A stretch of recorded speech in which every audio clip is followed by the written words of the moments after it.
Hello，大家好，今日會分享又香又脆嘅香酥鴨。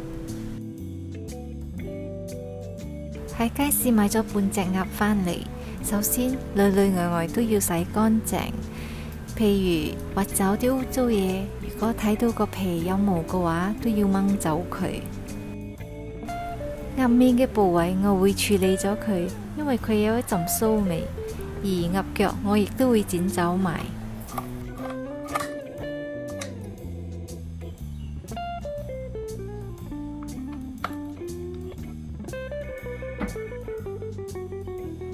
跟住記得用廚房紙印乾佢。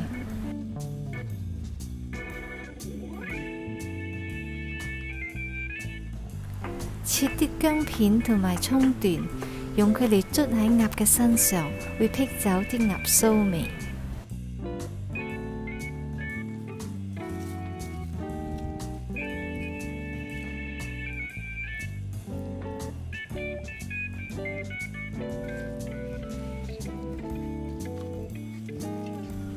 而家我哋就調花椒鹽先，呢度係1湯匙半嘅鹽，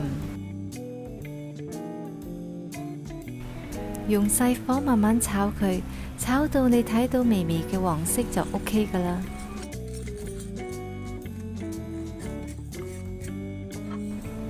嗱，呢個就係佢嘅分別啦。呢度有1湯匙嘅紅花椒同埋半茶匙嘅青花椒，亦都係用細火慢慢炒香佢，然後用攪拌機打碎佢。炒過嘅花椒鹽肯定比較香同埋入味㗎。半隻鴨嘅醃料我係用咗1湯匙半嘅鹽，半湯匙花椒粉，同埋半湯匙五香粉嘅，攪勻佢，然後灑喺鴨身上，慢慢捽，俾啲 massage 佢。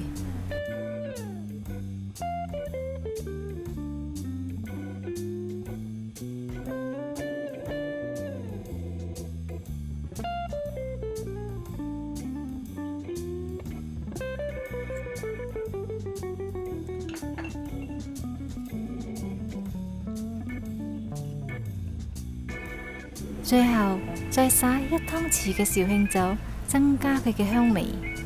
醃佢至少3個鐘，如果醃過夜就更加好啦。我就淨係醃3個鐘，如果你醃過夜嘅話，記得沖走啲花椒鹽，如果唔係會好鹹㗎。水滾之後，大火蒸佢20分鐘。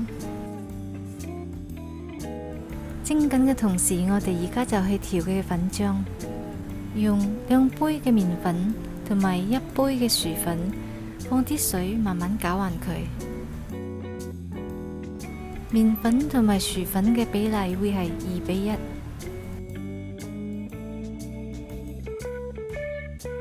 粉漿就唔需要太結，類似咁樣嘅 texture， 稀稀地就 OK 㗎喇。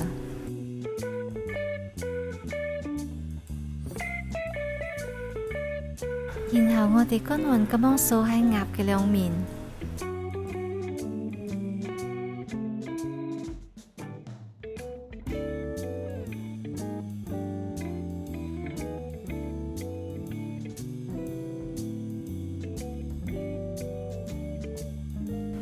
好，而家就可以開始煮啦。開火落油。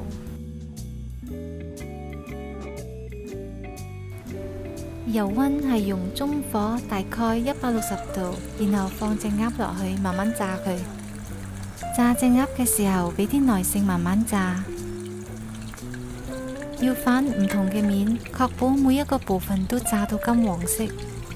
我就唔想嘥啲油，如果有啲部位係炸唔到，你可以用隻匙羹滗啲油一直淋佢都得㗎。